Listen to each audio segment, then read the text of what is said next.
Right back at you with 2 hours of the real Kyper and Bourne show. Whew. Double your pleasure. Wasn't there a commercial before you guys were born about? Oh, I remember double mint gum. Okay. It's good gum. We are live and in color on Sportsnet 590, The Fan, Sportsnet 360, Sportsnet Plus, and all the wonderful platforms. See, I'm not even wasting time We're mentioning all the platforms. What I will mention is this hour of Real Kyper and Bourne brought to you by Bet365. Yeah. Nick Kypreos, Justin Bourne, Sammy McKee, Jake the Snake Schultz, Derek Brandeo, Chris Gallagher. Here for 2 hours. And Monday, I think. And Wednesday and Thursday and Friday. I don't know. Okay. 2 hours today. Okay. 2 hours Monday. Okay. Coming off of the weekend of the draft. Okay. 2 hours on Canada Day, which I believe were 1 to 3 to give way to the Jays game at 3. Okay. And then Thursday, 2 to 4 p.m. Eastern. And then Friday, 1. Gotcha. Okay. A lot. Like, the problem with doing 2 hours now is after we're doing 1, it's like, that feels long. We'll see. In the meantime, Stuff happens, it won't. we'll do our best to prepare you for tonight's NHL Draft, seen exclusively on Sportsnet.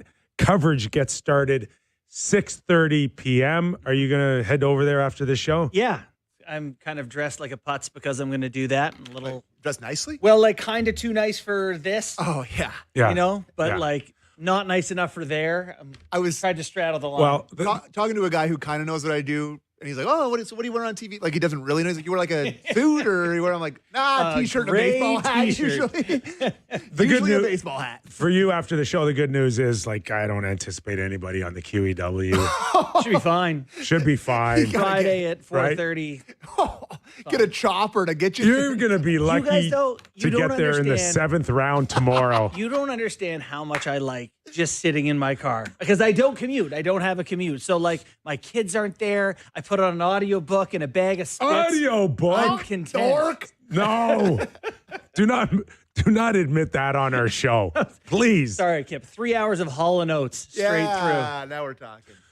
Okay. Foregone conclusion. McKenna will be a Toronto Maple Leaf officially today. through. Well, it was, and then at 1:58, you went, Ivor Stenberg? And I went, what? Where'd you see that name? I'm just asking him. I'm mentioning it. There are a few people out there that are suggesting that there could still be a surprise out there. You don't buy it, do you? Well, I don't. I don't buy it. But I do think that the people, so Jason Demers, Craig Button, the people who are suggesting these things, they don't know nothing. They know things. They know people. They're connected to the NHL. And it would be really strange to wake up the day of the draft and just be like, I don't think it's going to be McKenna. But it would kind of be consistent with, since John Cheka has been named general manager, that he's throwing a ton of stuff on the wall to see what sticks. And if he's shopping a potential, it would be out of curiosity to see what it could possibly turn into. Is it You talking about the first overall pick? Anything's possible. No. Trading the first overall pick is possible? What else are Craig Button and Demir's implying? Well, that they might pick Stenberg or they might pick Chase Reed or Verhoff or someone. And not if you're doing that, You're please trading tell one. me you're flipping something and you're doing it to gain an additional asset I feel or like two. we shouldn't spend 30 more seconds on this. I'm telling you right now, No, I'm Gavin okay. McKenna is a minus 20,000 favorite on Bet365 to be taken first overall by the Toronto Maple Leafs. Okay. Tonight, at whatever time, from the Penn State University, the Toronto Maple Leafs select Gavin McKenna. No, I have any doubts that that's exactly what we're going to hear. We can talk about it if you want. You can talk about something else that's going to happen, but would you feel better for yourself or hundreds and thousands of Leaf fans out there if McKenna was just more of a clear cut, like not even These guys think he debatable? You think he is? There's no debate. I don't He need, is. He do I is. need to do what I've done a million times? He is No. head and Okay. shoulders above everybody else in this draft. Well, we're gonna- Is he? he's not coming in with the clout of a Sidney Crosby or any other can't miss first overall pick. You mean he's not coming in with the clout of a top 5 player in the history of the game? No, maybe not. Like, Okay. I think I've made my point very clear. The second that number 12 ball came up, his stock has crashed. Everybody's taken away from him. It's just, it is what it is. It's been over discussed. People. You're convinced Yes. that you are getting more Pat Kane than you are Alexis Lafreniere. Yeah, I am. Okay. I'm convinced like this guy, all the metrics in scoring in college line up with all these guys that have just come out, similar to Celebrini, similar to other guys that have played in college. Like, he's can't miss to me. And we're going to have Books on in 10 minutes who's going to come on and explain about Stenberg and all this different stuff. But he's going to say, could miss. Could miss, sure. But every mock now. Nobody said that about other first-round picks. Could miss. Yeah, but like Shane Wright or Slavkovsky were locks to you? would you be saying this if, I don't know, Canucks No, had the they first weren't overall locks. pick? They weren't. I think a lot of this has to do with the Leafs. But anyways, A seed of doubt. People having fun with the Yes, Leafs correct. and the seed of doubt. correct. He scores 100 points in the NHL at some point. 100%. For sure. I have no So, doubt. I mean, There's just that's no doubt all in I my need to mind. know. Like, I feel, to be honest with you, I think that we've talked about it so much and that people have talked about Gavin McKenna and all this stuff. There's a word they're not going to expect me to hate. I think we're underrating the impact that Gavin McKenna is going to have on this franchise. All right. I think he is, until he went to college and had a slow start to his year, he was looked upon as the next generational guy. He was scoring at the same pace as Bedard, scoring at the same pace as guys did in junior. Like, he was the next guy. He goes there. He has a slow start. People get off the scent. Well, I think the impact he's going to have on the franchise is being totally underrated by a lot of people. We'll get into this much deeper with Jason Bukala, Pro Hockey Group. Sportsnet does a terrific job as one of our top scouting directors. I think he is our top scouting director. Is he? Yeah, he's the top dog. All right. Right? I don't know anybody else. Well, I don't know what title we're giving Sammy Cause, but Assistant? I don't know. I don't know what their titles are. We make them up as we go. Yeah. So today, things have happened. Are you surprised at the, I don't know, not the lack of things happening, about the pace of things? Like the Robertson thing felt like it got close. That was involving Matthew where Nyes. did they get close? Well, when they agreed to the terms of a deal and he declined to extend in the team in Seattle. I don't understand for 1 second the chain of events here. Mm-hmm. Why would you start negotiating between Seattle and Dallas? And it was 3 first rounders, including the 7th. Wasn't there a deal with Nyes involved as well? I think it's if this happens, then this could happen. Okay. But there's nothing. Okay. There's nothing. Unless Nothing on Nyes or nothing? nothing on Nyes. Nyes is on the outside looking in, and the Leafs are on the outside looking in. It's like if we can get this deal done, Mm-hmm. then we'll talk. Yeah. Right? Because we have interest in that 7th pick overall. Right. I don't understand how you can go and negotiate a deal without knowing first if the guy would ever go. Like, that's your first conversation, not negotiating a deal between Dallas and Seattle. Totally disagree. Explain. Well, to me, it's like if every time you were going to consider negotiating a trade with someone, you went to a guy and said, would you go there if we got a deal? Would you go there if we got a deal? You don't even know if you could reach a deal. So what's the point in bringing it to them until you have something you know could happen? What's the point if you don't know if the guy would even think about going to Seattle? What is the point? Call the agent, call the player, and just say, Seattle? Yeah. But if you call them and go, hey, Winnipeg, and then they go, why, you're going to trade us to Winnipeg? And then you call Winnipeg and you can't even get a deal done, so it was a pointless call anyway. It's a pointless call if he goes, not a chance I'm going to Seattle. And that's what happened. Yeah. Okay, 15 million, 16 million, 18 million. I'm not going. Mm-hmm. I'm not going. This Okay? is actually starting to look tough for Robertson because it's like, No, it's not. No, It's not well- looking. It's not. No, we're married to the fact that these guys are are picking their spots. This is the new behavior. He's one of many now. He's just one. This is just the norm for stars. They just get to. Who's his agent? Do we know? Andy Scott. Okay, yeah.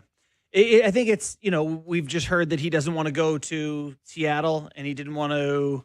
There was somewhere else too that that had interest that he was like, no. It's like, and worse is that, like, you're Jason Botterill right now, and through all these reports in the last, I don't know, few months, including the trade deadline, Jordan Kyrou didn't want to come. Robert Thomas didn't want to come. Panarin didn't want to come. And now Robertson doesn't want to come. How has all this gotten out? How is this helping? How is this helping Seattle when their fan base is going, are we a bunch of losers? Well, nobody wants to go to Seattle. Who's putting this out there? Is it Seattle trying to defend themselves? Hey, we're trying here? That's a good question. Because it looks really bad. Really bad. And hey, I put out a tweet yesterday. I was like, I like Seattle. As a kid, we used to go to games at Safeco. Yeah. Beautiful. You go down to the water. It's gorgeous. But I put out a tweet. I like Seattle. I've never received more messages from people being like, hey, where the players actually arrive and go to and from the rink, it is a tough look. Dangerous. Yeah. Very dangerous area. Yeah. And they're like, it does not feel like a place that people go experience the Pacific Northwest when you go visit. I loved Seattle too for the 3 days I was there. Yeah, and also this though, you look at the franchise and it's like, okay, if they were winning, if they were competitive, if they had a future, maybe I'd think about it. But it's like, your house is going to be really expensive. The team doesn't have much of a future. This is kind of a tough look. I mean, think about the difference in perception between the last two expansion franchises. Yeah, Vegas comes in. They're now the team that every guy tries to go and run and play there. And this, Seattle has a similar tax situation, although I've been reading about a millionaire's tax in 2028. I'm not a tax guy, but I've been reading stuff about that. It's not hard to figure out that. But it's just no one's going to want to go from that millionaire's tax. It's 10% on every $1 million. That's a lot.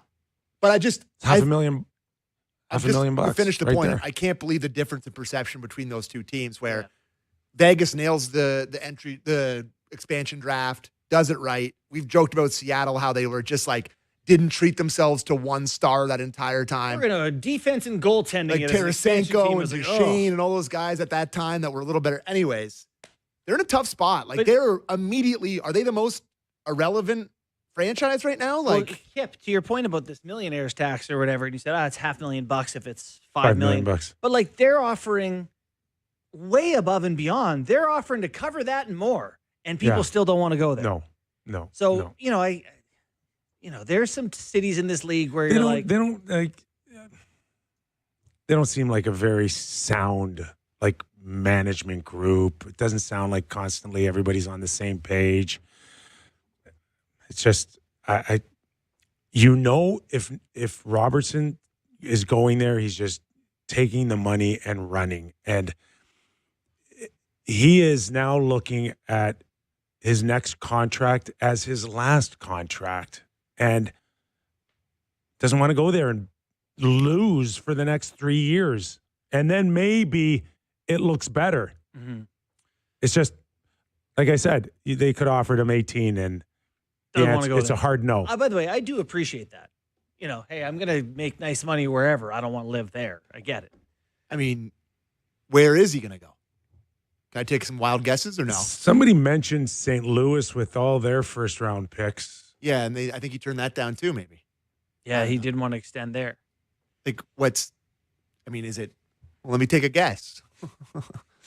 Vegas, Florida, Carolina, Minnesota. Like, I don't know. It's funny hearing Carolina on this list. I don't. And Dallas isn't too happy these days, but, I'm just looking at the way sometimes these things play out, and I don't know if it's denial or they just don't want to deal with it a lot earlier, but I'm watching Dallas right now with Robertson, and it's like Marner all over again.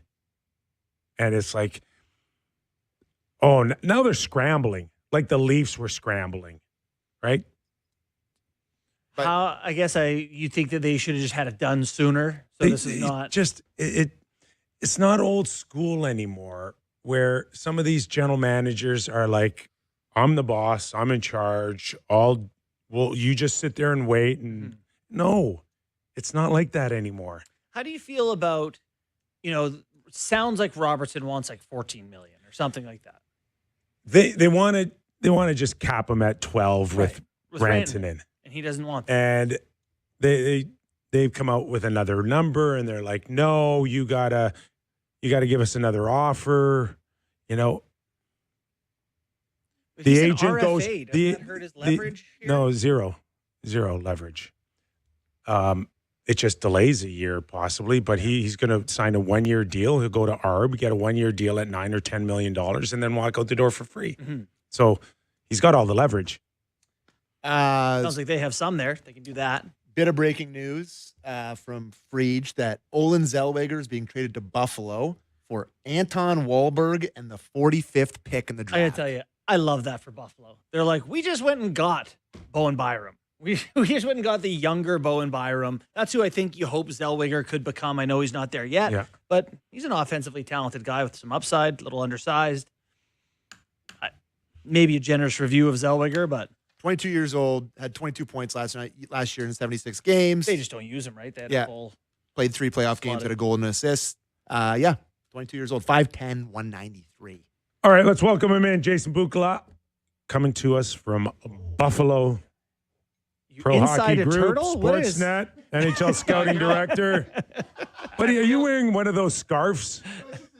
Shut up! Jeez, Is that an ascot, Books? Buddy, I feel like I'm sitting in one of those. The football players that wear those extra helmets on the outside of their helmet. I feel like I'm sitting in one of those right now. I'm watching you, and I can't think about the millionaire, the professor, and Marianne. No, you got the millionaire look going right now. Oh, I'm undoing the top button. You're driving me crazy here. Is that one of those full wedge golf shirts? Those are nice. Is that what that is? Yes, it is. Yeah, good call by you. Yeah, good call. Nice. Okay, so we're spitballing here on the Leafs and McKenna. It's a done deal. Sammy says there's no second, there's no gap. He's the man, and the Leafs like to keep a few people guessing, but they can't be making anyone guess on this, can they? No, it's a done deal. Signed, sealed, and delivered as far as I understand here in Buffalo. And good on. I mean, it's fine, right? Like there's a 1A and there's a 1A at the top of the draft class. It seems right now like they've made the choice, and they've gone sort of the Mitch Marner route, if you will, to assist the other people at the top of their lineup, because McKenna's going to come right in, boys. Like he tested very, very well at the combine, and his character analysis, I was born, you were there, buddy. Like I wasn't mean or anything like that. No. I was just honest, right? And he was great. So this is it's a done deal in my estimation, unless I'd be shocked if it goes another way tonight. Books, one of the things we hear about the Leafs is like trying to trade back into that top 10 to get one of those D. And that pack of D seems to include Verhoff and Smits and Karels and Rudolph, Reed. But we're talking about them like they're all the same. Is there much of a differentiation between those guys, or is it like just get one of those guys and you're probably okay? No, there is actually, Bourne. So, like Smits, for me, at his size and the way that he plays the game, his floor is higher than the other guys, but his ceiling offensively is not as high as the other guys. Dax and Rudolph would be in the middle of that mix there, and he's going to be more of a two-way. Despite his offensive metrics this year, I actually think Chase Reed planes out to be a more aggressive offensive player at the NHL level than even Dax and Rudolph. So there are some differences there. But they're all top pairing guys potentially. So, I mean, pick your poison. That's the thing, right? It's just that they're going to be different. Albert Smits will end up complementing a player like a Zane Parekh, for example, in Calgary, because of the way that he approaches the game and the way he plays the game. So, if they can sneak into that top 10 somehow, they're going to get a guy I think they would prefer a righty, Bourne, if they could. Like all things being equal, they would prefer going after that. Curious to see where Verhoff goes, and if it starts to drop. Curious to see on the floor in live action if some of the phones start ringing and there's some trades, just because lists are starting to get into an area where they're like, geez, I really value that guy, and I'm going to invest an extra asset to make it happen. Books, I just want to go back to McKenna for a split second here, and just in terms of the upside, and you hope that it's maybe a Pat Kane scenario here, right? He's got that high-end skill. Mm-hmm. If you went back a few years ago with Alexis Lafreniere and where he was targeted as a number one pick and where analytically he was, or where the scouting reports were and where he is today, where was the fall off or the danger of overselling him as the man?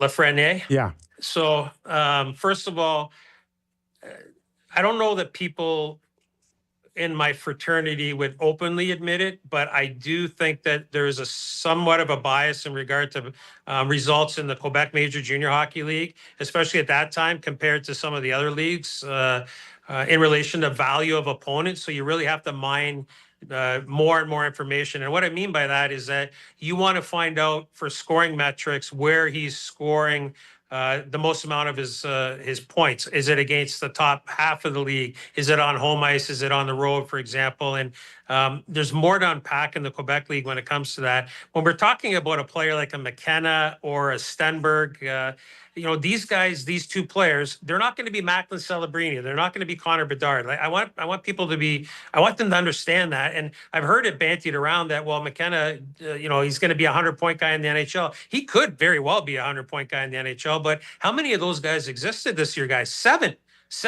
So how can we put that on an 18-year-old that he's going to definitely be that despite his scoring metrics?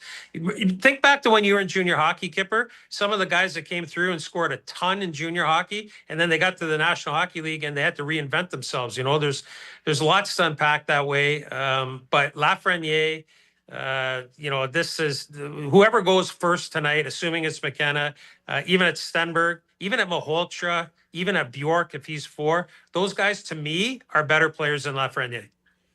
It's funny watching some of these draft boards, like Vigo Bjork's name. You have like the analytics, a very certain crowd is like, give me Vigo Bjork because he's a smaller dude. How confident are you that I think he's 5'9", that he'll be able to be an effective guy? Because he's pretty much in the top 10 on every list I've seen.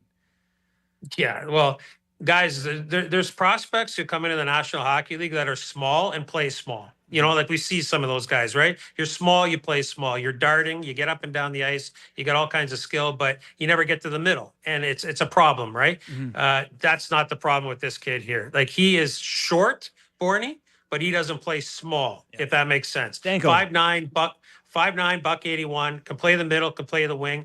And at the pro level or even on the world stage with his peer group, he's the bumper or the flank on the power play. He can kill penalties. He tracks up and down the ice way quicker than most of this draft class. So you know what he's got too? The caveat is he's full of you-know-what and vinegar. This kid's got a massive personality and to a man. And again, like you were there to see some of these Swedes. I was really happy that you could be there.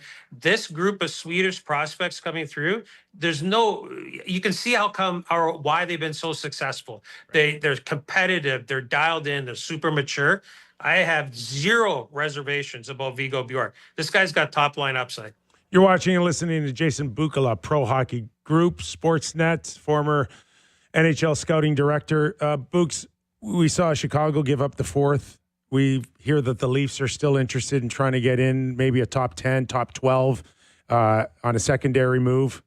How realistic is it we're going to see some more shuffling here before the show tonight? Yeah, very realistic. I mean, it's a little different here, Kyper, because it doesn't have that convention feel where I'm running into a lot of my colleagues because they're in their war rooms all over the place in different cities. So you don't get as much of a feel, but I can tell you without giving you names, that I was at a conference here speaking, but in the last hour and a half, I've had 4 different scouting directors just reach out to me to try and pick my brain on my list and some of my players, just, casual conversation, which tells me that it's ongoing. Like, it is still, what are we, 2:30 in the afternoon on Friday. We're 4 hours away from roll call, and there's still a lot of conversations being had. So I think there's a real opportunity here for more movement. I really do believe that that's happening.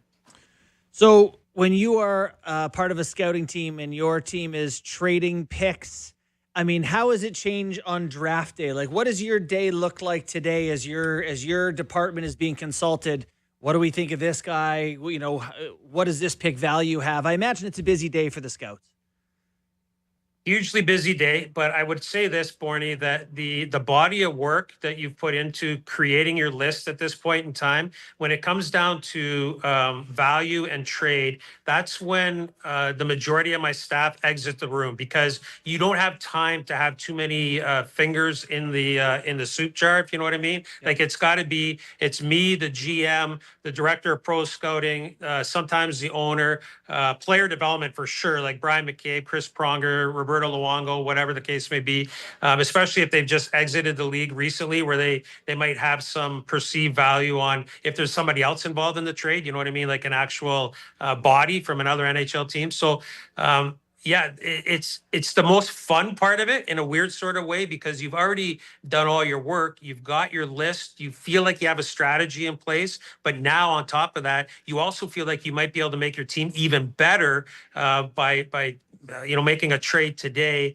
one way or the other. Like, let me give you a really quick example. Like the St. Louis Blues, okay, they own 11, 15, 16, and 29 today so far. I haven't looked at my phone recently in case anything's happened. But when you look at those draft slots at that spot, like, I've got them taking the Ruck twins back to back at 15 and 16, which is an overpay for Liam, the winger, by a little bit. It's a big overpay for Marcus, but you're reverse engineering the strategy, because you're probably going to have 7 or 8 guys on your draft list still remaining, where they're going to probably fall to 29.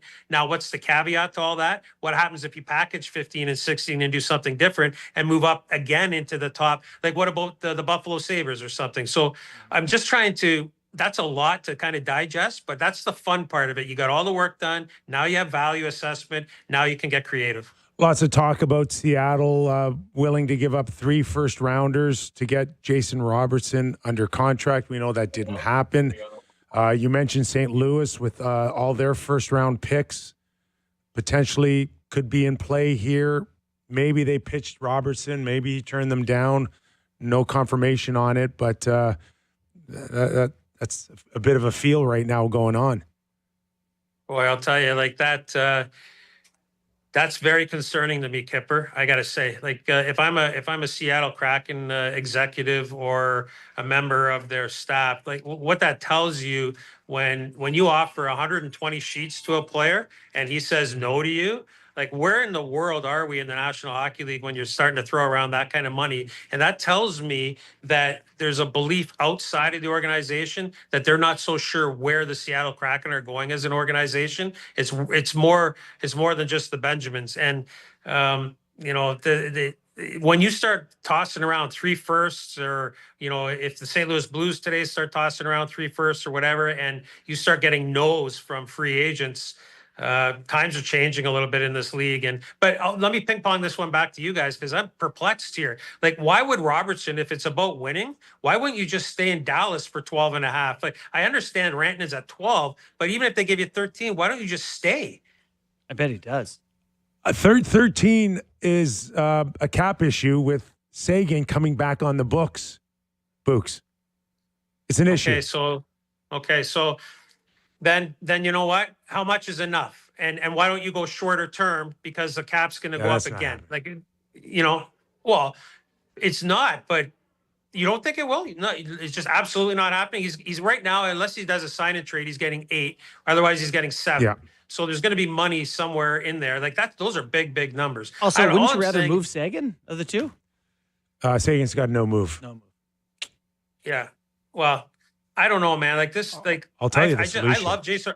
I love Jason Robertson as a player, but this one feels like it's like It's like a grass fire. And how does he go back now? If it doesn't happen, how do you go back after all this? If whatever happens, like I can tell you for certain that this is not comfortable for Jim Nill and the Dallas Stars. They don't operate like this. And offering Robertson maybe $500,000 or $750,000 more than Rantanen doesn't sit well with them either.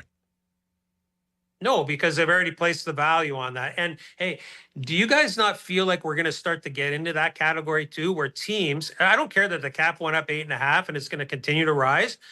Teams are going to have a threshold of what they can pay their best player, and that's it. They're going to incubate their own budget, and that's our ceiling. And if you don't want to be here as a team A, I fear for the Ottawa Senators and the Winnipeg Jets, and maybe some of these other teams down the road. Maybe I guess I don't feel fear for Carolina because they want a Stanley Cup. I'm hoping the owner wants to go to the cap, but I hope we're not building super teams, and I hope we're not getting back to a pre-cap situation where the New York Rangers can outshop a mistake, if you will.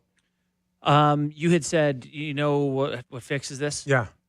You tell Sagan to stay home till January or February and just put his, I think, 10 sheets or 11 sheets on long-term IR. God, ask me to not play when I can play. That's tough. I know it is. How many? That stinks. Yeah. That stinks, by the way. I know it stinks. But it's happening, and it's happened in the past. It has. It absolutely has. But Seguin wants to play. You rehab off a significant injury, you want to play, and then Jason Robertson doesn't want to take $1 million less, let's say. I mean, these are big dollars. I get it. I understand. But that trickle down effect to your dressing room after a while, don't you think that all this has an effect, guys? Once upon a time when I was a player, we had those conversations, eh? On what a salary cap could do to your room. Mm-hmm. Something. But nobody listened. Yeah. Are we good on the Robertson thing? Yep. Okay. Books, last one for me. Just how many guys in the draft this year can play in the NHL next year? Oh, great question. Let me, instead of, is it better if I just name them off, start counting? I'm no good at math. Yeah. So let's go. Definitely McKenna can play. Stenberg can play. Malholtra's close to playing. I think he can play. Viggo Bjork can play. Wow. Albert Smits can play. Okay. One more for me, Books. And we've seen so much in the last little while from CHL, NCAA, USHL, Europe. We're still okay with the CHL and producing NHL players from major junior A hockey here.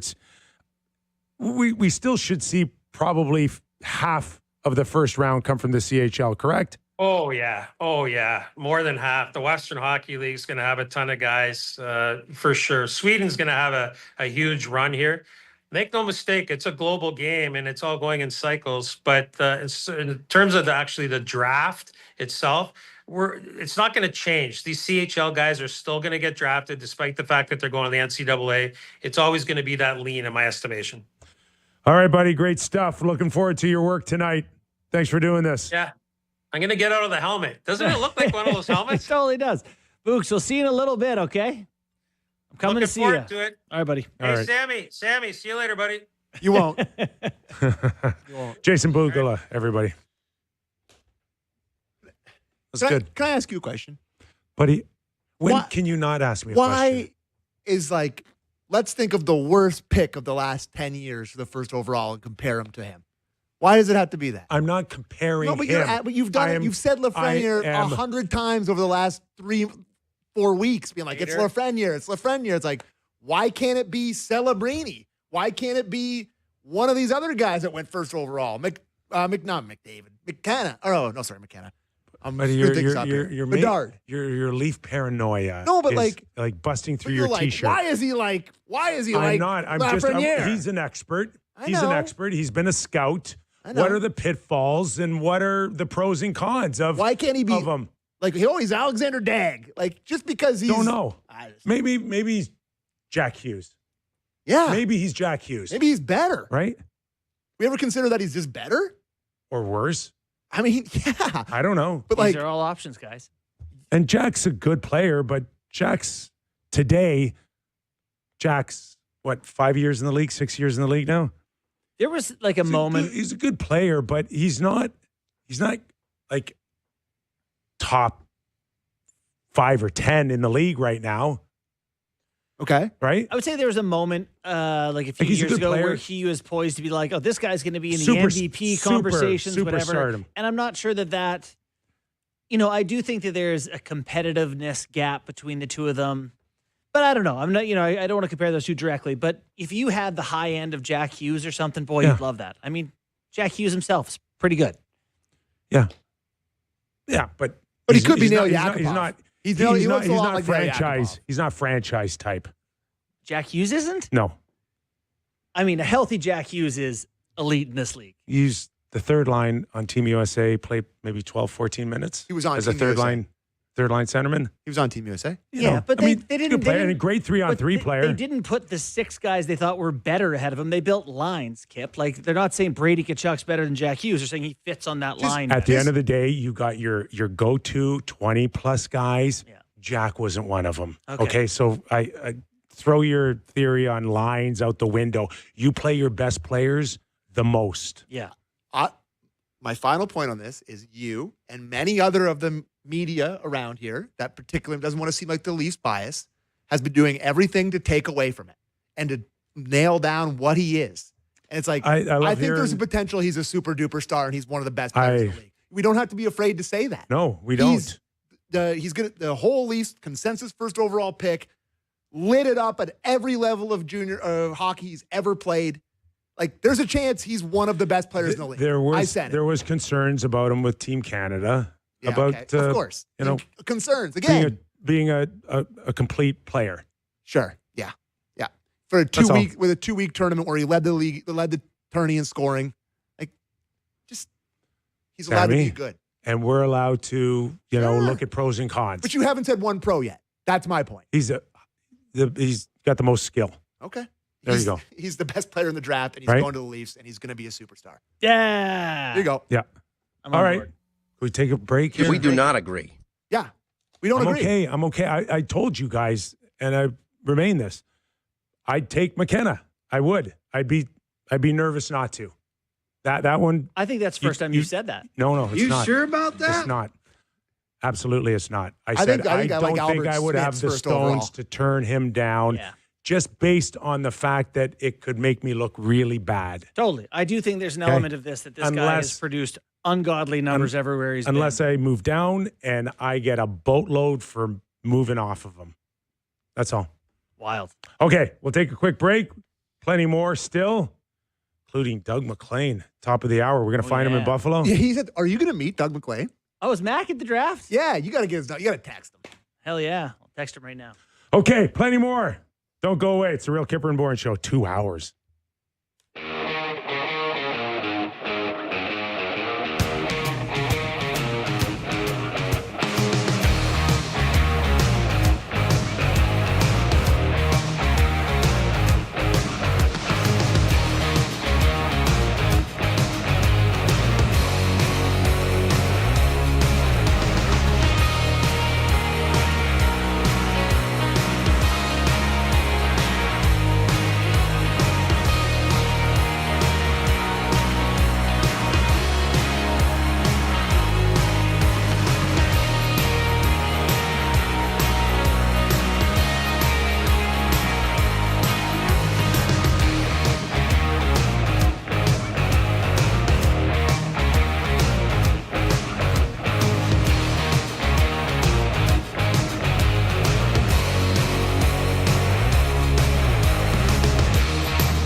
Welcome back in studio. 2 hours today. Real Kyper and Bourne show. Nick Kypreos, Justin Bourne, Sammy McKee. Someone asked me, would I do Matthew Nyes to Buffalo for the 4th pick Good start. and Ryan McLeod? No. I like McLeod. Nope. I'm off. I like McLeod. I do. 50-point guy, no? 50-point guy and a centerman, and he skates well. And he's 25 years old. I mean, that point you're saying, okay, we've got Keaton Verhoff and Gavin McKenna in the same draft, and McLeod's going to play center for us. It's not quite the name I want. It's not quite enough, but it's good. Throw in that, what's that Finnish kid that was lighting it up, Hellenius, and we got a deal. I love Oh, Hellenius. yeah, that's not happening. Now we got a deal. That's not happening. I do love Hellenius, though. Every time I swagger. watch him, I'm like, that's a good player. After Who he is that? scored that winning goal at the World Championships this year, and then just dusted 2 Swiss guys into the boards. I'm like, Yeah. I like that guy. And they threw him in playoffs, and he shot it in the first McKenna game he played. and a legit potential true number 1 defenseman is very attractive And he mentioned for Nyes. when Bukala, when you asked him the players in the draft that were going to play in the NHL, it was interesting to me. He didn't mention Chase Reed. Yeah. If we had more time, I probably would have followed up on that. I mean, he was in his shell. You probably could have had more time with him. Smits looks like an absolute monster of a dude. You're smitten. I would say I'm a little smitten. To be honest, I haven't seen enough of him. Where's he Sam projected? Smith. As 3? No, I somewhere in that 3 to 7 Bukala- range, 3 to 8, 9. I have Chev his list? I have Bukala's top 5. I can go to the full list, but he has McKenna 1, Stenberg 2, Caleb Malhotra to the Vancouver Canucks to create the father-son scenario. Vigo Bork to the Buffalo Sabres Bjork. he has on here. What did I say? Bork. Bjork. And Chase Reed to the Rangers at 5 is what he has for the top 5. So there go 4 forwards, and then it's going to be Yeah. Reed, Verhoff, Smits, Carells, Rudolph. New York Rangers trying hard for Jason Robertson too, but the number is off the charts to get him to New York City. I feel like if we had, that's really? bad for the league. Yeah, it's It really is. It is bad. Sammy, 100%. And also, like, It's the Rangers. the cost of living in Seattle is high. Fine. Cost of living is high in New York City because it's New York City, and you get to live in New York City, and then you get to sell it at the same price you bought it for when you leave. So, let me add. They still playing at Madison Square Garden, the heart of New York City. yeah. yeah. Oh, you got to pay me the most. I don't know. I It just, tell you, if we had Chris Drury on the show, I feel like it would be similar to our tree interview, where it'd be like, "Do you have a plan here?"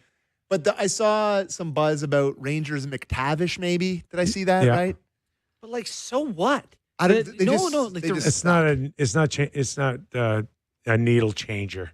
Who's on the Rangers? What are they doing right now? I don't know. First line it's list on tough. Daily Faceoff is Gabe Perreault, Mika Zibanejad, Lafreniere, Cooley, Trocheck, JT Miller, Cartier, Laba, I don't know how Schmolar, Chris Drury's going to get them back. in the mix. Radish, Edstrom, Rempe. What is happening there? I don't know. They need help. Did you guys want? What do you want to talk about? Did you any interest in the Valerie Nikushkin trade and what it meant Tons. for Werenski? If that was them trying to get more guys in there to make them look better, like is that Yeah. Yeah, I do. capped up for dump for Colorado? I think Well, Columbus they're, has to they're take some moving on chances. of Mason Marchment too, right? So they need a big body Mhm. that can lean on people. Let's call the Nichushkin thing what it is. He is awesome. Awesome. You're not sure about off ice if things are going to be able to. So there were a number of teams that were very interested, Mhm. but there was a stipulation in the deal that said if he fell off Mhm. and got in trouble again, then we would get compensation back. Oh, will you bring your receipt back and Yeah. return the Yeah, you product? do. Yes. No. Yeah, no. Has it No. ever happened in the history of the NHL? I wore these underwear, I'm- but there's a stain in one. I'd like to return them. I'm just telling you. No give backsies. Yeah. No, with like they my wanted it. Yeah. They wanted it. playing And for this- fun, playing for Nichushkin keeps. makes And- 6.1, and and, he's and Columbus best said, two-way forward. No, we don't keep receipts. That's fine. Of course. Yeah, no, you can't make that deal. I like it for Columbus. I wouldn't touch him with a 10-foot pole if I I would. didn't have any reassurances at all that I couldn't get a pick back or so. Yeah. To me, it's like this guy, his upside is so high. If he is unable to play in the NHL because of off ice, whatever, then there's some cap saving there. Yeah, and that's the market wasn't great for him. I would have loved to seen the Leafs do that. I would have loved to have seen That's them do not the Leaf way, really, to go down that path. With, No. But for Columbus, a player good like bet, that. right? You're having trouble getting guys to go there. If he is on the straight and narrow, which it sounds like he is of late, then you have got a very good player for next to nothing. What'd you think of Chaika being able to pry a fifth out of Ottawa for a guy that was just not? Yeah, even... we'll ask Doug MacLean about it at the top of the hour. But they've got their backup goalie now. Ottawa's going to go ahead with him as their backup. Yes. Yes, they have to qualify him at 1.6, I think. Not an issue. They like him better than what they've had in the past.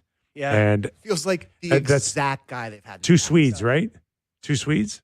Allmark, right? Yeah, Allmark and Eriksson, yeah. Yeah. I talked to that Charlie O'Connor in Philly who's watched him the last few years and says he feels like a guy who could break out in his late 20s. Like he's a big body guy that's kind of getting better. They asked too much of him in Philly. The D wasn't great. Maybe in a better spot he's better. Yeah. But right now he looks pretty stinky. Yeah, he's very much in the plans for the Ottawa Senators to be part of the Swedish duel right now with Allmark. So that mean Allmark is part of the plans too, eh? Yes. Well, you're not ditching 8 large sheets. They brought in Eklund too. Did Sundin go over and check out that team?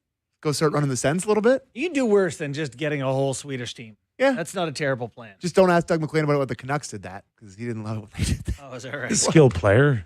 Yeah. Not nothing. Yeah, no. So now you're looking at the return for the Woll and Benoit trade, and it's Andre a third and a fifth. I only see Kachuk for Eklund. Oh, that okay. Oh, in that trade. Yeah. Oh, yeah. Well, I mean, it's they still Kachuk need help. For Eklund 2 firsts and whatever. I assume they'll turn that. They're in on McTavish, eh? Apparently, Mason McTavish. Okay. Yeah. There was DeBrusk. Listen, I'd they like didn't DeBrusk. they didn't want to trade Brady Kachuk, right? You know that they had one team to trade him to, right? Like they've done the best they could here, and they did pretty well. I would have kept him. I think he's a little overrated. Where's Larkin right now? There might be a chance Stevie could say, "Hey, see you at training camp." To Larkin, yeah. Yeah. The talk with him is Minnesota. Yeah. No way. Andy Strickland. Minnesota? Well, it's not acting like Minnesota's been a hot spot for NHL players to flock to. Well, they did give Kaprizov the key to the state to get him to stay. Anyways, yeah. I'm just sick of hearing 4 teams. And the GM of Team USA is there, and Dylan Larkin's like, okay. Yeah. Connor Hellebuck's another guy that Winnipeg could say, by the way, we have you under contract for 5 more years. We don't have to trade you. I know there's the word is now that they're listening to offers, but they don't have to. Fuchs is talking about a Carolina trade. Did he mention that on air? Am I about to say something I shouldn't say? I don't know. Yeah. Okay. I don't know. Well, let's just assume he did. Okay. Mention it because we'll mention it. So something like a first rounder, and Nikishin. Kachetkov. I think that's out there. Yeah. Okay. Yeah. Doesn't seem like quite enough. That is the ultimate. If I'm Winnipeg, Brown Bracco in a second. That's the ultimate. Like we look back at 10 years, you're like, you traded what you for want, him? You want Connor Hellebuck?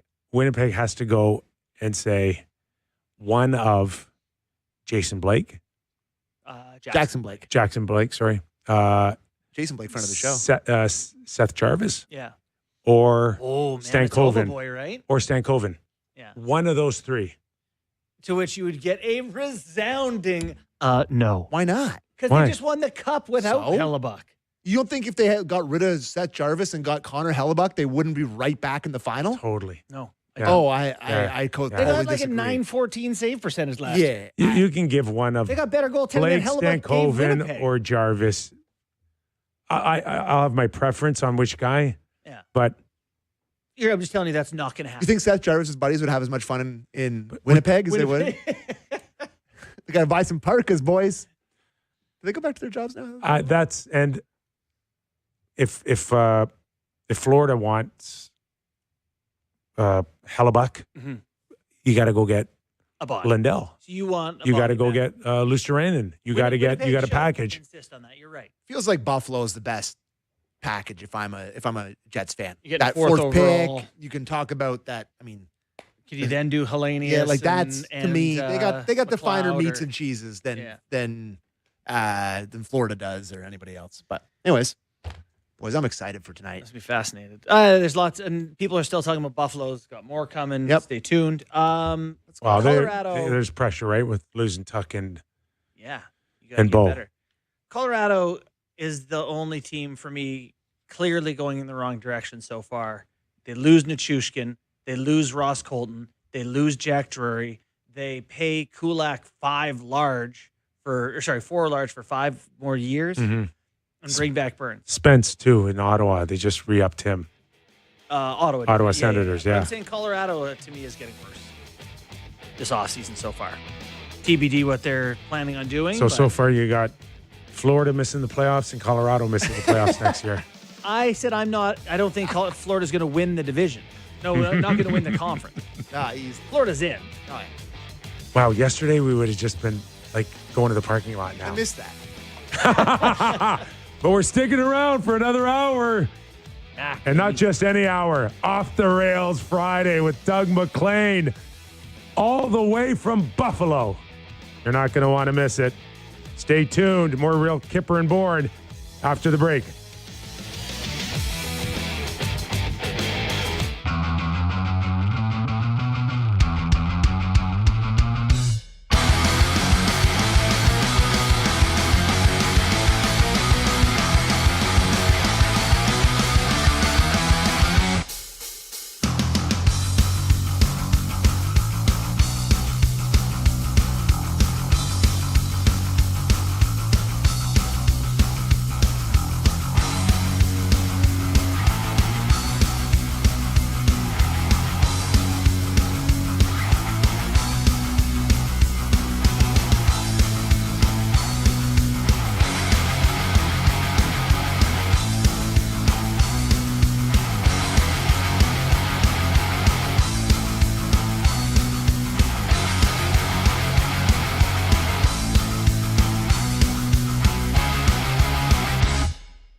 Welcome back in. It's the National Hour on Real Kyper and Bourne. We are live on Sportsnet 650 in Vancouver, 960 in Calgary, streaming always on Sportsnet Plus. Also available Spotify, Apple Podcasts, and YouTube, where we always appreciate a thumbs up from that wonderful chat line. This hour of Real Kyper and Bourne brought to you by Bet365. Nick Kypreos, Justin Bourne, Sammy McKee. We also got a text line, do we not, Sammy, today? Yeah, be a great day for it. We usually do this on Fridays off the rails with Doug. $5.90. But please, just from all over the country, if you're listening, you can put the numbers up for me, Jakey, at some point. But I don't want just all Leafs. We've done enough Leafs. I can scream about Gavin McKenna again if you want, but less Leafs, more other teams, other Canadian teams. So text us, $5.90, and we'll get into all of them when we get finished with Doug in the second half of this hour. So there you go. As you mentioned, in a couple of minutes, we'll welcome in Doug MacLean, former NHL president, GM, head coach, knows a thing or two about drafting top players, the pros and cons, what could be running through various GMs' heads right now. A lot of pressure, guys. You know, at the end of the day, I know they get paid big bucks too, but this is and Doug can attest to this too. He'd probably be still working if he. Oh, don't go there. Come on. I can go there. Come on. What? If he took Kopitar? I'm not mentioning names. I'm just generalizing. If he would have zigged instead of zagged, there could be a chance he could still be working. He probably What's told wrong with 5 that? people to F off along the way, too, that he shouldn't have. But Listen, I'm not going to do the full Doug MacLean impression because I don't really have that. I got Babs, but I don't got Doug. But, like, lots of other teams passed on him, too, Kip. I'm looking forward to seeing Mac tonight. You know, I tweeted today just a couple of Leafs thoughts, and one of my thoughts was like, sucks for Matthew Nyes, this whole saga. You know how I feel about that, though. Yeah. Like, oh, tough beans. I tell you, Not tough beans. I'm more sensitive than that. That's not true. That's simply false. But I mean, it is unfortunate that this kid is not. It's not like Morgan Riley who's like, here's my 4 teams. I acknowledge it's time to go. He was like, sign for 7 years. Don't want to be anywhere else. Kind of blew up last year at the deadline. And then sounds like everyone else found out he might be available. And so there was interest. But now, like, we're hearing that he was actually in packages to go. They were prepared to move on from him. Weird to go back to your team, no? When you know that they tried to trade you? Like, they actively tried to make it happen. I will not deny that putting my 60-year-old self today back when I was 24, 25, and how it would make me feel. Yeah. And not that they've done something wrong by doing it. But I'm just saying it sucks. It sucks. It sucks. 100%. But can I ask you, how much interaction does he have with Chaika over the season? He's going into the room to hang out with his friends. He's vacationing right now in Italy, putting out pictures on the internet. Like, I mean, Yeah, I I don't know. even He's not. That's Is he awesome. listening? That's awesome. Is he sitting on his phone? I'd kill for his following problems all of this. Are you supposed to like your GM? Is my question. I don't even. Like, do you think have this a is about- relationship? I don't think Chaika's done anything wrong. I just think that it's a. But like, who So cares? is he if tight with? got it? Like, Is he tight with Shane Doan? I don't know. Ooh, I didn't think. Yeah, I think he's buds with Josh, right? Arizona ties. Oh God, Right. Oh God. I didn't even think of What? that. I'm ruined. I'm rude. I didn't even think of that. Okay. Anyways, we got Mac. All the way from the Anchor Bar in Buffalo. No, we're not finding you at the Anchor Bar in Buffalo. Doug MacLean, everybody. You sound like Babcock now talking in the third person, my 60-year-old self. Oh I mean, my gosh. Seriously. Um, Anyway. The best your It's- hair's ever looked, Mac. Yeah, you look really put together here. Well, what is going you know on? Why?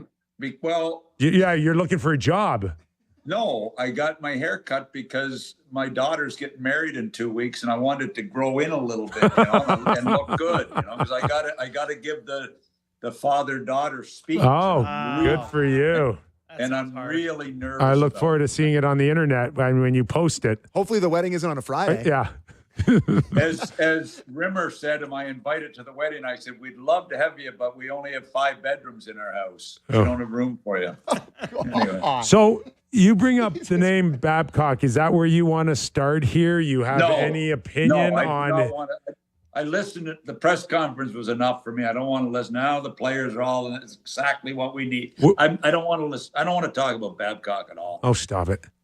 I'll tell you what, any surprises at all about any of it to you? I'll tell you what I want to talk. I don't have to talk about anything really, but I'm so ticked off. I go to this conference here in Buffalo, and every time I turn around, somebody is mentioning, and this started at the Charlottetown airport when I was flying out.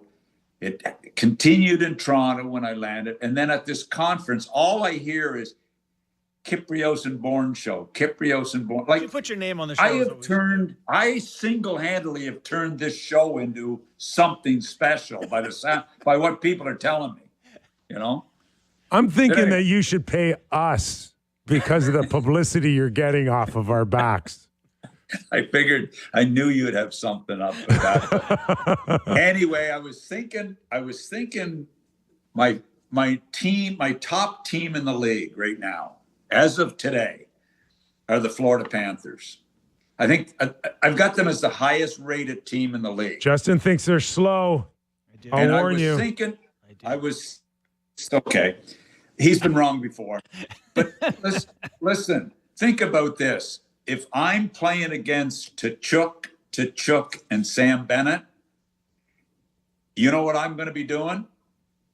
I'm going to be dumping the puck and changing. I'm going to be dumping my pants, Doug. That sounds. I am. My line would be called the dump and change line. Dump and change against those guys. Yeah. So, and if they get Hellebuck, is there any way they can get Hellebuck? I mean, and is there any way Bobrovsky goes? Does he go to Toronto? Does he go to Winnipeg? Mac, yeah. I think they're still trying to sign Bobrovsky. So clearly, when you think about everything they've been through, the Stanley Cups, the bond that they have with each other, the statues that will eventually go up outside the building, do you not try everything to get Bobrovsky to retire as a Florida Panther, or no? I think you do, but I don't understand. I understand the team trying to get him signed somehow. I get that, but I also don't understand goalie Bob being so difficult on the contract negotiations. Yeah. I would have thought it would be, a more team-friendly deal, because you would think he would want to stay there with this group. That's so both sides have caught me a little off guard on this, There's no, I understand. So last year they're down Barkov, and then they get Brady Tkachuk. So those are two massive, massive additions. They had 84 points last year. They didn't just miss playoffs. Do you have any concerns about how far off they were last year? Well, I think Bobrovsky was off as well as the team was off too, But I think, and you know what, Paul Maurice, this is a big year for Paul Maurice, because he's had, they've had the 2 cups. This is a big, all of a sudden you'd like to see how Paul coaches this group, because last year was a frustrating year for him. He's done a heck of a job, but I think they're going to be in a lot different mindset. I think they're going to be more rested. I think they're going to be a really good team. And let me tell you, they are going after Carolina. Yeah. Trust me on that. They're going after Carolina. You're watching and listening to Doug MacLean, former National Hockey League president, GM, head coach, and the star of Off the Rails Friday. So we're watching this scenario out in Dallas with Jason Robertson, and what was perceived as maybe a $9 or $10 million player is now a $15 million player. And sounds to me, Mac, like Jim Nill's kind of scrambling here. We believe that they had a deal in place for 3 first-rounders to Seattle. If he would have signed, it didn't happen. I hear the owner's wild that it didn't happen. That it's wild that it didn't happen, that he didn't sign, and they get 3 first. Where do they go, Mac? Where does Jim Nill go? And do you revisit bumping him up past Rantanen? Because that's what it will take for him to stay. And then there's the cap issues too, because Sagan, we believe, is coming back as early as October. What does he do? I think I would, knowing Jimmy, like I know him, and he's, when I say I know him, he's like a thorough, solid guy. He's one of the best GMs in the business, in my opinion, and has been a great hockey guy for years and years. I would circle back. And try to get the deal done. I mean, I hate to see teams walk away from top players. They're so hard to find. I would try to circle back, but I'm hearing today that the owner is wild that Robertson didn't accept that deal in Seattle. But Seattle's it's a little something going on in Seattle that bugs me. I'm not sure what it is. Maybe it's because Bill Gates' ex-wife just became a minority partner there. There's something bothering me about it. I don't know. Yeah, this all comes down to Melinda. Yeah, he's going to ruin the franchise. But, she did do a good job with Microsoft, though. But anyway, I think that, I don't know, there's something funny going on. And they got the wealth tax there, too. That's a 9.9%. Yeah, we discussed that earlier. That's not helping. It's not helping. So, anyway, we'll see where it goes. The team, think about this team, not to change subjects and not to direct the show like I usually do. Should. San Jose, they're going to get the Swede to play with Celebrini, and they're going to get one of those big 6 deep defensemen. They're going to get Veerhoff, or they're going to get Karels, or they're going to get, the Smith, the Latvian. They're going to get one of these big 6 defensemen. Yeah.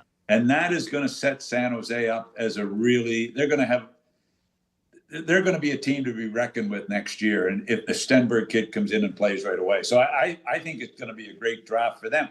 And then I think about Staios and the job he did on this deal.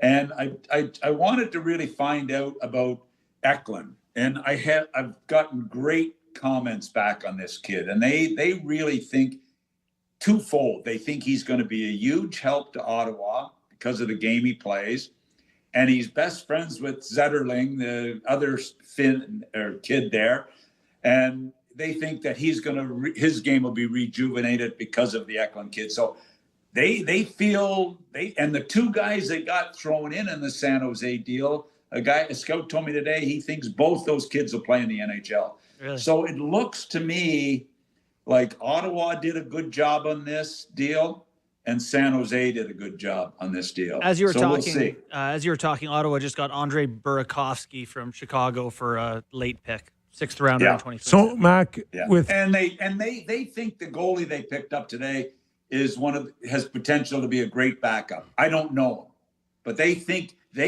Person. He's got a chance to be a real good backup. So, Mac, with Toronto pushing hard here, Montreal, Detroit needing to do something with Larkin. What's Toronto pushing hard for? To get back into the playoffs. But I thought you were talking about a particular player. Just who's missing Mac now? Who's going to be on the outside looking in? And are the next? Is this weekend or this summer going to decide it for you? I look at teams, just an example, look what Washington have done this week. I mean, so I'm looking at 2 right shots join Washington in Kyrou and Tuck. And you're saying, okay, is this for Ovi or is this in case Ovi retires? I think it's for Ovi to make the team more competitive, that Patrick made these moves, which I really like. They lose McMichaels, good young player in the deal. Kyrou has been a guy there's been something about him that's bugged me. I don't know if the coaches haven't been in love with him. Can he turn it around with a team like Washington? They still have their 1st round pick available because they used Anaheim's pick to make the deal. So they still have their first round pick. I think Washington's a team that'll. I like Carberry. He's got a new deal in place. I think he's going to come back and I think they're going to bounce back as a good team. Columbus right now, Donnie Waddell's got to figure something out. Hellebuck out there. Is Buffalo get Hellebuck? Is there any way Buffalo gets Hellebuck? Yeah, certainly. Well, I think that's a real possibility. Florida, talking. But what if Buffalo get Hellebuck? What happens to that team? Mac, I was going to ask you while we're doing big names, that Werenski one in Columbus. Like, Columbus is, like, Marchenko's out there, Werenski's out there. What are your thoughts on sort of a cycle here that feels like, are they going to have to say, this ain't it? Tough spot. And they trade for the Russian from Colorado, who's one step away from being out of the league. Bard. Yeah. I mean, I remember I used to hire the police to follow Zherdov around to keep him out of trouble. What are they going to do with this guy? Was that even legal? Do we know? Mac, I don't know, but I did it. The cops come in and said that they're off-duty cops. They said, "There's no way we can follow this guy. We're sitting outside his house, and we think he's in there, and he'd been gone for hours." David Blaine of hockey players. Oh my gosh. They couldn't follow him. So I said, like, if the cops can't follow him, what the hell am I supposed to do with them? Mac, anyway. Are the Columbus Blue Jacket fans the most patient in the history of the NHL? Because it's got to be tough watching these names come in and then leave and then come in and leave again, and the whole time they've never taken them on a great playoff run, and the cap keeps going up. Now we got Jason Robertsons of the world turning down $15 million a year. Where's this going for an organization like Columbus? Then I'm talking to somebody, they don't even have a TV deal right now. What? They don't have they may have to go to an app or, there's not even a Scripps outlet in Columbus. So there's a few teams that don't have TV deals, which is pretty bizarre. And they may have to go to an app situation or over the air or whatever. But they are the most patient fans, and they're unbelievable fans. But I don't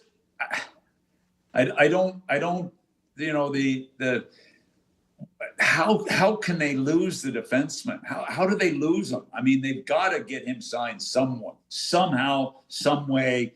They can't have him go out and say, "I'm leaving. I'm not re-signing."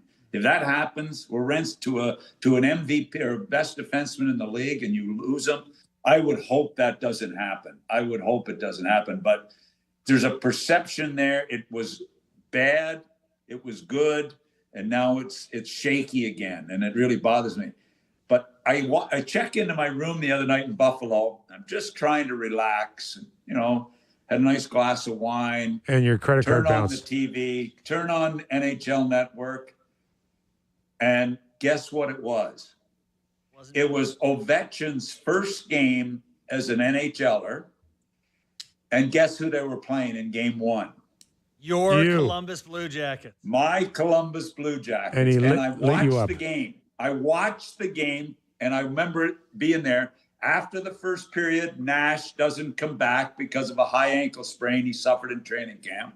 I watched Danny Fritchie score 2 goals. I watched Brule almost decapitate Ovechkin at the blue line. You're like, here we go, baby. With a huge hit. I listened to the broadcasters locker and say, "Oh, Brule's got a chance to be the next Theo Fleury." Then I watched Danny Fritchie score 2 goals. I watched Zherdov dominate with unbelievable puck skills. Adam Foote's on the back end. And I'm watching this, and I'm almost in tears watching it.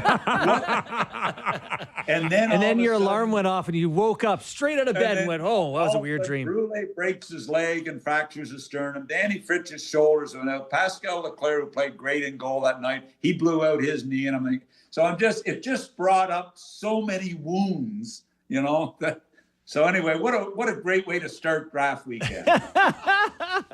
By the way, great, I Mac. met Gary Bettman and Bill Daly in the lobby today. Oh boy, And- how was that? and You guys boys? We shook hands, and I said, "It's the first time I've seen you two without bodyguards." But I don't think they found it that funny. But Well, anyway. you're in shape. Why don't you do the job? Anyway, so it's been a very fruitful weekend. So- I met Berkey. Berkey spoke after I did today at the conference. Nice. As This a is the Hall of Famer. The Fired GMs Society, Hall of Famer. I said, Berkey, I've sent you 2 messages congratulating you. I have 4 phone numbers for you. Can you tell me which is your real phone number? And I read him the message I sent him just so he knew I got it up and looked it up and showed it to him so he didn't think I was lying, you know. Anyway, we had some fun. What So, a time you're hey, having down there. Does this weekend remind you of the pressure that's on some of these guys to get it right and not end up on the real Kyper and Bourne show like 20 years later? I think lots of guys are feeling like the job of a general manager is pressure packed to begin with. It doesn't stop. It doesn't end. But this time of year, coming at a training camp, trade deadline, there's certain days that it really is. And the biggest high of a GM is when you're making a deal and you're saying, yes, we're doing the deal. It's the biggest high you have as a GM when you're making the call. And it's the most pressure time when you're doing as well. So yeah, they're feeling it. And there's teams that are desperate to get better. There's teams that are desperate to get better. So it's going to be fun. One final thing, my sleeper of the draft. Yeah. My sleeper of the draft is a kid by the name of Wyatt Cullen. John's son. Wyatt Cullen is Matt Cullen's son. Matt's son. My bad. Matt's son. And people tell me he's got a chance to be a hell of a player. Good player. He's like Dad was a good 6'1" player. and a half. And I don't know where he's rated, but somebody told me he is the sleeper of the draft. So when somebody told me that, I jumped on the bandwagon and took it as mine, you know. We're going to have to follow up on that at Yeah. our next show. So, Mac, I think you're the perfect guy to weigh on this. What are your thoughts on what appeared to be the U.S. team group chat and the effect on player movement? We're in this new player empowerment era. A lot of these American guys seem to say, hey, let's all get somewhere else. What are your thoughts on how this is shaking out and affecting the landscape? Do you remember that I mentioned this on the show like 3 or 4 months ago? Do you guys ever go back and listen to the shows I said? I barely when listen to said the ones I'm on, Mac. some- Yeah, we're Something gonna forget about this segment in about 15 minutes. Something has to happen. This U.S. Canadian animosity is not good. It's not good. If you're an American kid and you're playing for a Canadian team and they're booing your national anthem, or if you're a Canadian kid and they've got to fix this. It really has to be fixed. Yeah. And then you're looking at, well, is it the tax-free states? Is it the warm weather states? Is it going to the best teams? I think it's really, look, hockey is in a major state of disruption right now. It really is. From minor hockey, it starts because of the U.S. college program. They used to give 14, 15-year-olds 4-year rides, you know. Now, with the portal, with the U.S. major junior, you got major junior disrupted, you got college hockey disrupted, you got the USHL disrupted, you got minor. It's really big time disruption in hockey today, and that's before we even talk about the NHL with the no movement clauses. You know, I mean, there's real turmoil, in my opinion, going on. Yeah, well said. It's also 32 teams. It's a lot of choosing for these type of guys now, right? Before it was like, I broke in the league. You're just happy to be any team, any NHL team looking at you, making you feel like they like you was enough for us. But you know why, not the Nick? case now with 32 teams. I don't like that market. It's cold. I don't like this. I don't like that. I know, but think of this. Jimmy Devellano told me this. I loved it. He said, Doug, when I was offered the job in Detroit was a bad team. You know, they're struggling. And he said, I would have to be a real dummy if I couldn't be one of 16 of 21 teams getting in the playoffs. 16 of 21 got in the playoffs. Do you remember those days when you were playing? 16 of 21 teams. I know. And now it's 16 of 32. Mm-hmm. It's so hard to make the playoffs. It's unbelievable. And that's how it's dramatically changed. And that's where teams. That's where the owners make their money too, Mac. Right? That's the difference between make or break financially for some of these teams. Is the gravy is in the playoffs. You keep missing the playoffs, you keep missing the gravy, the salary cap goes up, and you're running your business at a loss. And you're struggling to sell season tickets. I mean, it's and you're struggling to sell corporate deals. It's all interfaced, and winning solves a lot of problems. But unfortunately, very few. I mean, you get in the playoffs and it helps, and then you got to do better. So it's really tough. It's really tough out there. And would you advocate for more playoff spots? You know what? I think they're eventually going to have to do something, because to me, it's really hurting a lot of franchises. You can't have less than half. Once they add Texas and someone, you can't have less than half the league make the postseason.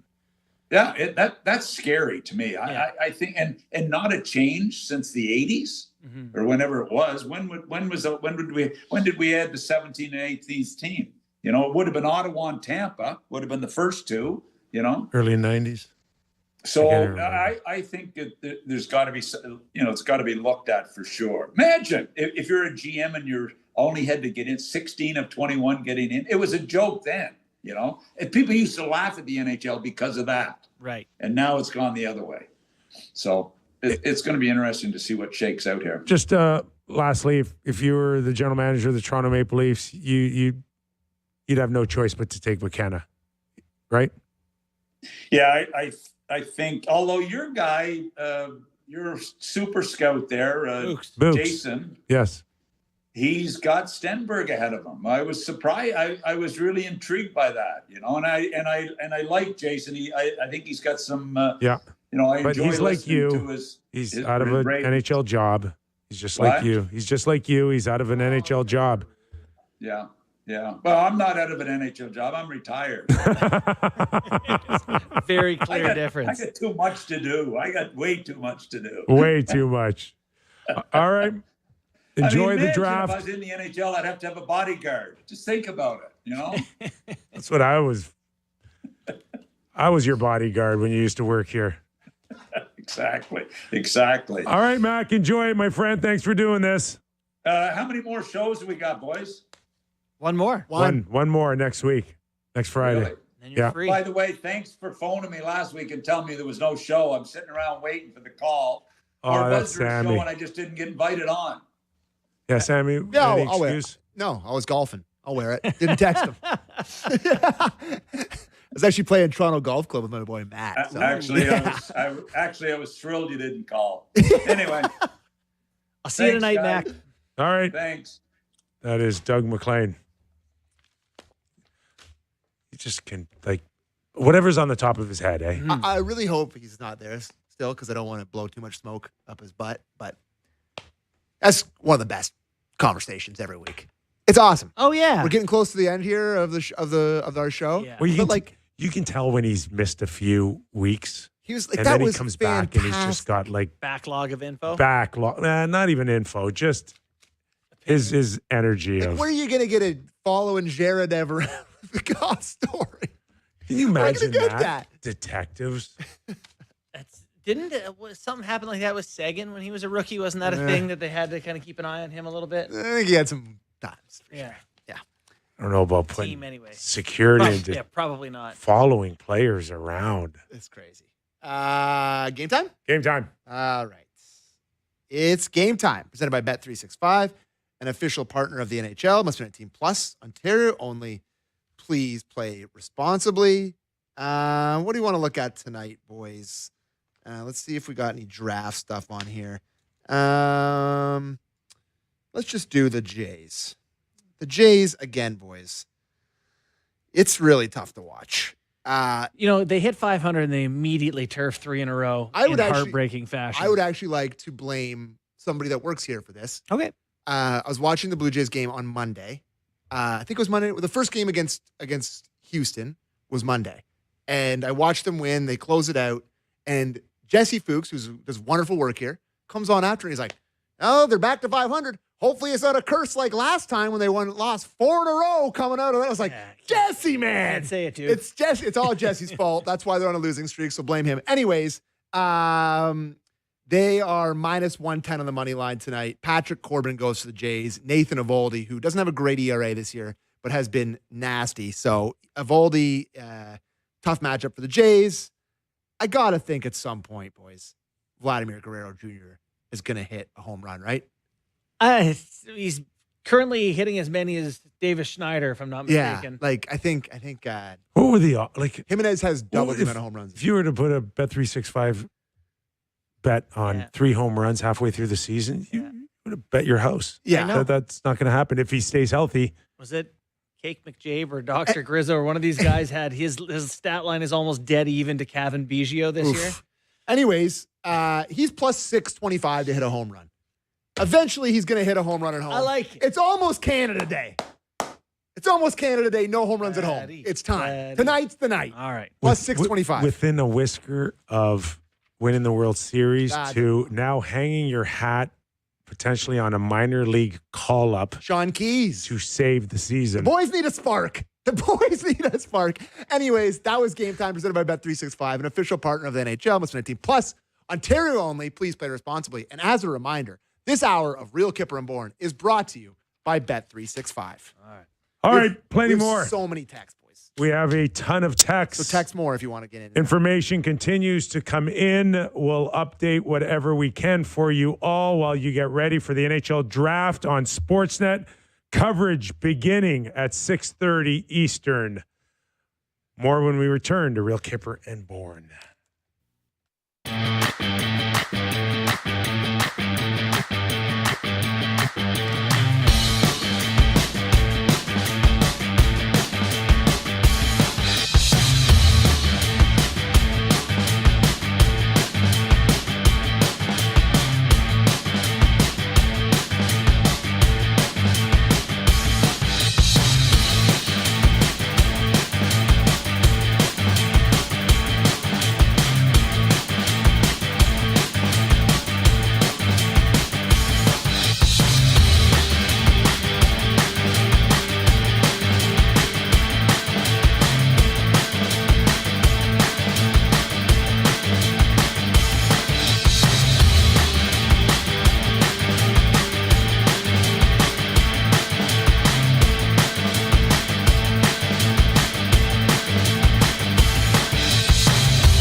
Closing in on the NHL Draft tonight on Sportsnet. Nick Kypreos, Justin Bourne, Sammy McKee. Let's go. Time now for the Precision Headlines, brought to you by the 2026 Acura MDX. Drive like you mean it.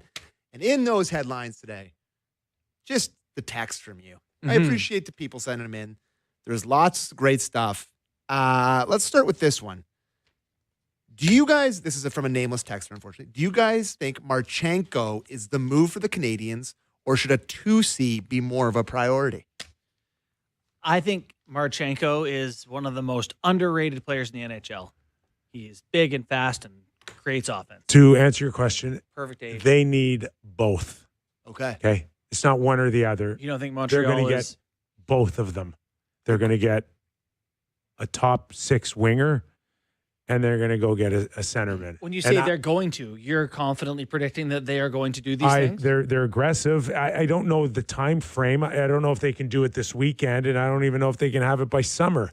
But this has been in the works for quite a while. They'll wait for the right opportunity, the right players, and I would hope that they could have both of them by trade deadline, March, if they have to wait. That sort of thing. But they're going to get, they're shopping for both. It's really tough to handicap this Atlantic division. Like, I think Ottawa is still going to be good. Like, I'm looking at their roster. I know Brady's a big loss, but I still like their team. Everyone here thinks Florida's the best team ever created. I think they're very good. And I asked Mac. He didn't give me a definitive answer on who's out. Yeah. There's a lot of teams that are really good. Boston is really starting to lag. There won't be anybody picking Boston to make the playoffs. No. Well, we have a text to the about the Bruins, about what was going on. I got to find it here. What do you guys think of the Bruins? What are they doing? Will they bring anyone in this summer? They're another team that kind of seems stuck between some older guys they kind of like, and they don't have enough younger guys on the way. You know who I love from them? And I know it's not perfect, but I love Zadorov. Yeah. Do you know that they had 100 points last year? He brings them Boston? so much They had 100 attitude, points last Sammy. year? Got the right year? Yeah. That's crazy. They had 100 points last year. Sammy, I love Zadorov. I think it was a big miss on a couple of teams not to get him out of Calgary. Leafs? Yeah, Treliving wanted him. Yeah. I remember when they signed to OEL, OEL was kind of the consolation prize when they were trying to get Zadorov. But like that clip of him going after Brady and then making fun of him and saying that he's not as tough as his brother and like all this different. He's just got that face. I don't know. I love Zadorov. Yeah. One of my favorite guys in the league. I hate, He's like not he afraid injured of Matthews last year. Like he's just that dude. They got to make a decision on Pavel Zacha. Okay. They should trade him. What's that? 32 now, always kind of soft, but creates offense. Big guy, but he's not. Go get something for him. See, a lot of these teams now, they got to, as they say, poop or get off the pot on some of the players. Is that what they say? Oh, Yeah. different name for poop.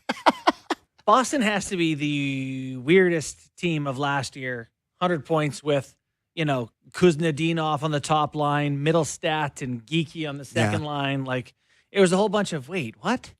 But I think a lot of their fans, like from what I've seen, I have a decent Bruins following, and a lot of maybe even their front office, they're kind of banking on getting that 6th pick. Yeah, that kind of derailed things pretty quick. It changed the outlook for them because they don't get it till 2028. 2 years, yeah. Right? It's everyone. They were Instead kind of getting writing 6 this year. You might get 13. And you're going to get a great player Once at upon a 6 time, this it year. was Toronto sitting on the sidelines this draft. Totally. Oh, yeah. This could have been. Are you not? was Yeah, I remember, bud. Doom and gloom. I remember, good sir. If that 12 doesn't come up, is Matthews staying? I don't my know. God. I'm just saying, everything kind of changed. It bought time, for sure. This one's from Bob Wood in Ajax. What, give me full government? Okay. Oh, Coach Bob Woods will sponsor. Wow. Kyper and Sammy, hand-to-hand combat in the first hour. Okay, I'm glad you like that. Real question is, how long is the leash on Babs in Edmonton? He must have signed a 2-year deal. Am I safe to assume that? You know how I feel about that. I would have just given him next to nothing. Yeah. I don't need him. The God complex that he had in Toronto was simply around $50 million. Well, and he had 10 years in Detroit Right. as like the dude. But it was good. And he was winning gold medals as the coach of Canada. It's just Then he got the big contract. It's the money that can screw one's head. Mm-hmm. And I think he was a mess in Detroit too, with various stories that have all surfaced. But there hasn't been a bad story untold recently. We've heard him. It just, I would have taken money out of this equation. You want to come back? You haven't coached in 7 years. You're not holding me over a barrel here. And Canada's to your point, I'll give you a year and an option, whatever. But you're not coming here to hold us hostage on a contract. Mm-hmm. So, to me, it should have been irrelevant. You want to come back and coach? Then, well, yeah, you'll get something. One of the most fascinating things is how people handle, and this seems to be a real problem, success. Like money and success. You look at some of the most famous celebrities, whether it's Britney Spears or Michael Jackson or Kanye West, like it messes people up. Yeah. And like I know this is a fraction, a tiny portion of that, but like Babs definitely went to another level of like, oh, this guy's. I would his own dearly farts a love bit. to prove that it wouldn't affect me at all. Well, you've had a lot of success, and you're still the same guy, right? Various levels. I think the answer to the question is 1 year. I bet it's not a 1-year deal. No, I meant like they have, like in terms of the leash. Oh, yeah. Like if they're good this year, and There's a Or $4 million. it just blows up and Yeah. Connor's gone and he's gone. He's gone and Back to being good at retirement. And then if you're the Oilers, you talk about a major rebuild. Yeah, this is the, like when we look back on the McDavid Edmonton timeline, Yeah. this is Yeah. a desperate fool at the end of his pitiful rope. What's that from? really Remember hope- Liar, liar, baby? You know, Sounds great. Love that. it would be, there's a lot of people cheering against Babcock. That's a given. But it would really help the league if the Oilers Oh, did yeah. really well. You know, both And Edmonton Connor. and Vegas I need to have don't. regular This is seasons what here. I really hope doesn't happen. That it ends ugly, and Connor will be just as remembered for hiring the wrong coach as he is being as great as he was. That's a great point because he didn't fully back Knobloch as his guy. Like even when it was Everyone thought it was his for guy sure, 'cause but of he the didn't come out junior and coach. say it was my guy. He came out to spec and was like, Okay. "We did this. Yes. This was us." Yes. That's a great point. He's tied to And this. I know the way it works in the media. We are the media, I know. so you know what you say. But I wouldn't I wouldn't sit there and lambaste him because it's the Trying to needles win. the needles moved and it's did he sound at times desperate on a few different levels, including in the dressing room when he was recorded? Yeah, but he wants to win really badly and he's willing to put his neck on the line for Babcock. This is the ultimate. I'd fight my mom to win a Stanley Cup. Is it ever? Close. You know, it's Pretty it's close. a guy saying, "What do we got to do?" Yeah. People don't like him, but I think he can Yeah. make a 1% difference. I'm in. But there's a lot of people banking on it not working, and then I'm gonna throw it in your face. Yes, there are. I'm not one of them. Like I'm We not. don't do that on this show. I'm really Throw a prairie boy Even- like Babs. even as surprised and anti the move as I've been. Like I really don't want it to blow up because I love Connor. Connor's a Canada guy, and I want him to win I something. also love Leon. Leon is one Me of my too. favorite players in NHL history. I love watching him play. I love his attitude. I think Mutant. he's a mutant. Love him. Matthew Nyes for Jason Robertson. Cut out the middleman in parentheses Seattle. Jason Robertson's one of the best goal scorers in the last 5 years, and Matthew Nyes has got great potential to be a power forward. But yeah, you're not giving up Robertson's goals for Matthew Nyes' promise. Matthew Nyes is, yeah, you're right. It is promise. One's realized, one's not. And that's what people in Buffalo are missing with this whole Zellweger is Byram, which I mentioned. Like Byram's realized. Yeah. If Nyes is an 80-point guy and Robertson's a 100-point guy, there's a lot of people who'd rather take those 80 points. But you're right. He hasn't done that yet. Do you think he would sign here, Robertson? I think he's not No. American. No, I don't. I don't. And again, like Toronto's in that boat. They got to go $15 million to get to Dallas's 12.5. Buddy, you tried to rent a place here. It's brutal. It's expensive. Costs a lot to live in Toronto.